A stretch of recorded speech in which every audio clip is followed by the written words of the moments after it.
Hey everybody, it is, there's a hurricane about to hit, and it is almost it was the 25th anniversary of Hurricane Andrew, so I was going to share my Hurricane Andrew story with you guys.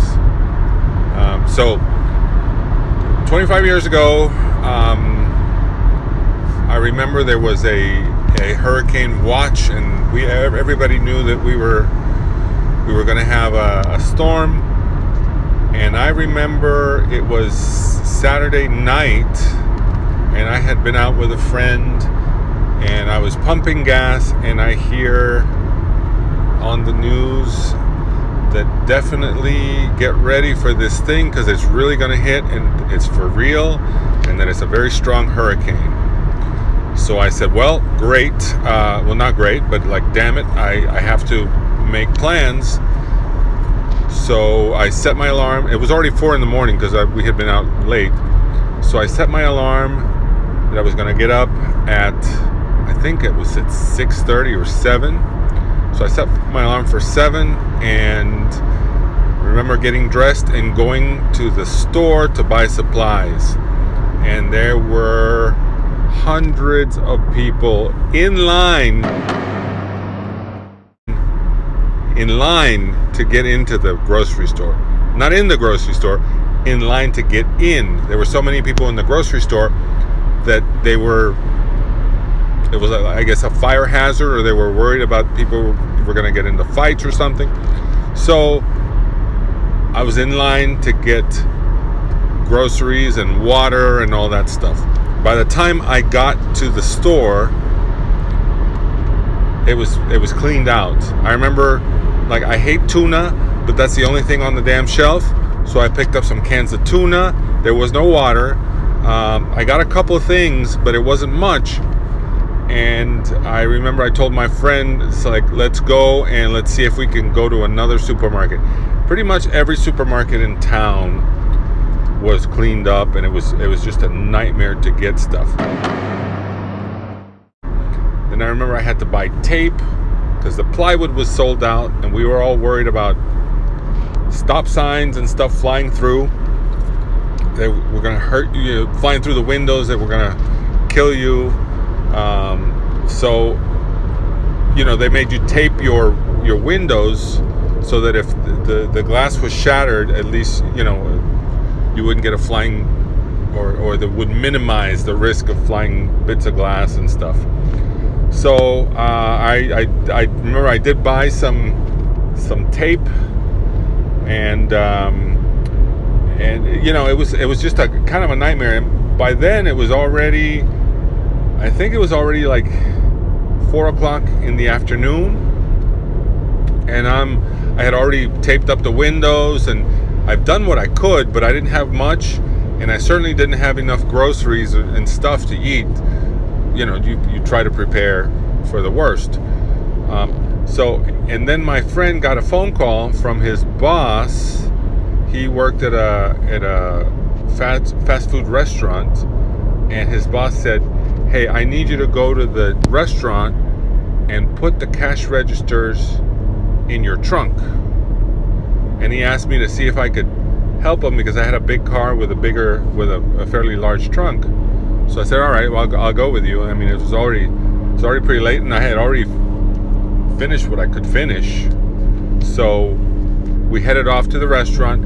We put the cash registers in the trunk, and they had bread, they had mashed potato mix, they had garbage bags. And I remember we kind of rated everything. We got what we could, stuff that we could didn't have to be refrigerated. So we got what we could, dry supplies, and took it all home. And by then it was already late. It was starting to rain. I remember my friend went home. I was living by myself at the time. I had a roommate, but she was renting a room downstairs, and she went to be with her family like everybody kind of wants to do or should do. And I said, well, no, I'm gonna stay here and I'm gonna watch things, you know. So I'm sitting around, I'm watching the news, and it's getting late, and I'm exhausted because I had been out partying Saturday night, Sunday morning, and been all day, and it's already later in Sunday evening, and I'm listening to the news, and I remember, and by now it's raining pretty hard, and I remember somebody calling in to a radio show and saying that they were in Miami Beach in a Miami Beach condo, because, by the way, they had evacuated Miami Beach. They told everybody, get the hell out of Miami Beach, and so everybody was supposed to be out of Miami Beach. And I remember somebody called in to this show that I was listening to, and they said the building is swaying back and forth and the windows are popping out. And then as soon as they said that, the power went off, and it scared the hell out of me, because I'm like, oh my God, this is way worse than anybody ever expected. And by the way, living in Miami, living in Florida, we had so many false alarms. I remember hurricane parties. We would get together, and whenever there's a hurricane watch or something, we would have hurricane parties, and people would just get together, drink, party, and nothing really ever happened. Maybe get a little rain, and that was it. But that was a good excuse to get together.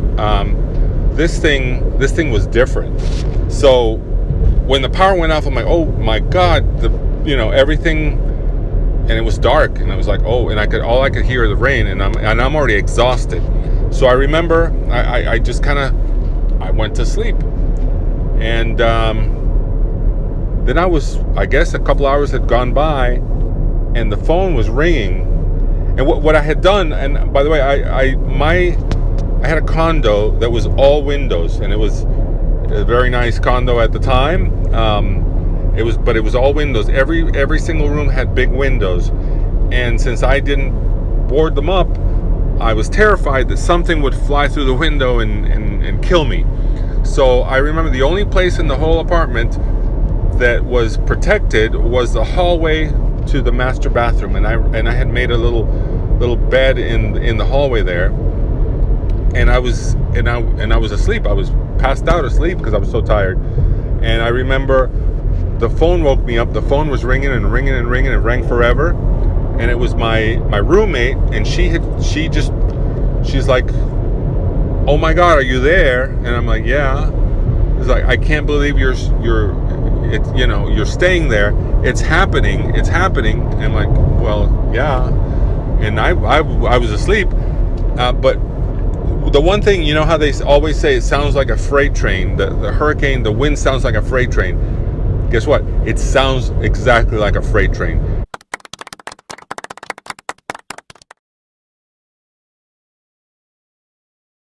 This thing, that's all you could hear. The wind was howling, and she woke me up. So now I was awake, hearing all this, and I guess it was at the worst possible moment, because I'm hearing the beams, the wooden beams in the ceiling bend. I'm hearing stuff creak and crack, and I don't, I was thinking, well, this is really not going to hold. This is it. What? And I didn't. I thought I thought the roof was gonna break open and I was gonna fly out like Dorothy. I didn't know what to expect. I had no idea. So I'm hearing the beams break, and I was I was convinced I was gonna die that night. And I remember I prayed. I remember praying to God. I'm like, God, if you're gonna take me, go ahead, and but I'm gonna go to sleep because I'm really tired. And I remember closing my eyes, and I that's all I remember, and I slept. And I remember the next morning I was woken up, and it was quite late because I don't really sleep very much. But this was around 10 in the morning, and my neighbors were knocking on my door really, really hard, like they were gonna knock it down. And so I kind of just, and you kind of forget things. So I'm like, oh, who the hell is it? And I remember walking down the stairs and opening the door. I'm like, what's wrong with you guys? And it was my neighbors. They were terrified. They thought I was dead because a tree had fallen right in front of the door and blocked the door. So they thought something had happened. And miraculously, nothing happened. But I remember that when I looked outside, everything looked different. Your neighborhood, I couldn't recognize my neighborhood. There was debris everywhere. There were no, the trees that you thought were, the markers, like I know turn left at this tree. Everything was gone, and everything looked different. And I remember some of my neighbors lost their roofs, and it didn't really make any sense.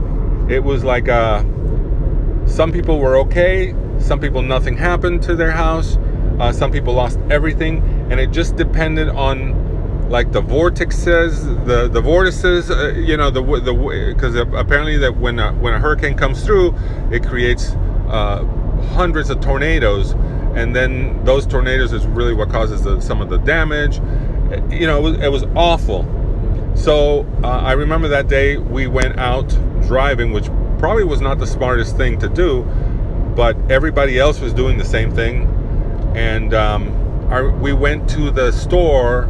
We were going to put the cash registers back, but when we got to the store, there was no store. There was just a shell of a building, and everything was destroyed. And it was horrible. And I remember that a couple days went by, nothing got done. Nothing. Everybody was walking around in shock. We didn't have fresh water. We didn't have electricity for like 3 weeks. It was like living in a third world country, and not a good third world country. It was just, you had nothing. The one good thing is the neighbors would get together, and we tried to pool our resources. And I remember I said, well, I'm going to go up and I'm going to drive to Fort Lauderdale and get some supplies. So we all put some money together, and we bought supplies, and we brought them back, which, by the way, Fort Lauderdale was only about 30 miles from Miami. Nothing happened up there. I think that like a couple of palm trees fell over, and that was it. And everything was functional there. In Miami, especially the southern part of Miami, was chaos. Nothing was happening. We would drive and pool our money and everything. And I guess we had functioning phones. My work called me and said that we were going to go take, I was working in fast food at Arby's, I remember. We were going to take the mobile unit, and by the way, there was a store in Cutler Ridge that is now the Cutler Ridge Mall, that was, I guess now is called Southland Mall.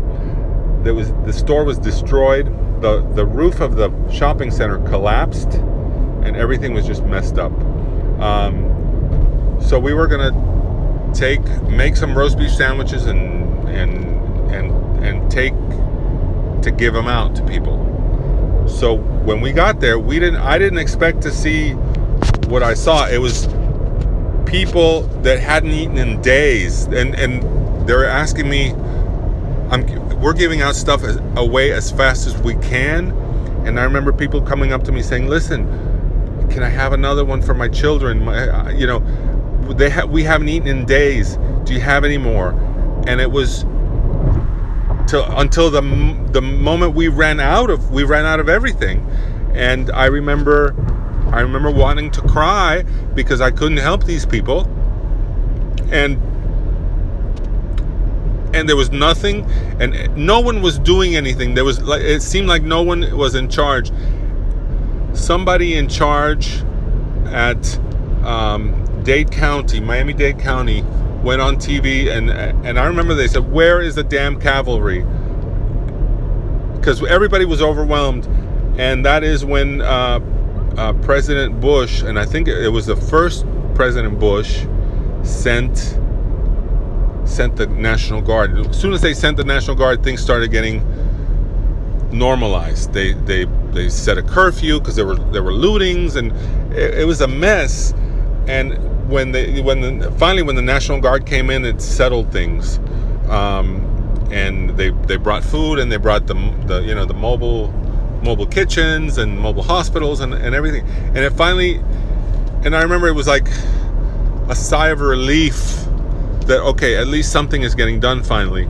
And as far as our power, I remember it was 3 weeks before we got our power. And what's funny is we were all neighbors collaborating with each other. Neighbors you'd grill out, and your neighbor would bring something, and everybody would share it. But I remember as soon as the power came back, everybody went back in their houses, and we didn't talk to each other after that, which was horrible and sad, but it's very telling about our society. We're as soon as everybody had TVs and air conditionings, and you don't want to talk to your neighbor. So on the 25th anniversary of Hurricane Andrew, I'm telling my Hurricane Andrew story. And so I hope you guys enjoyed it. If you like it, you want me to, if you got topics for me, ask me. Follow me on Twitter. My Twitter handle is @DeRuiter, DEREUTER, or you can just go on social media and find me. I am pretty much everywhere. So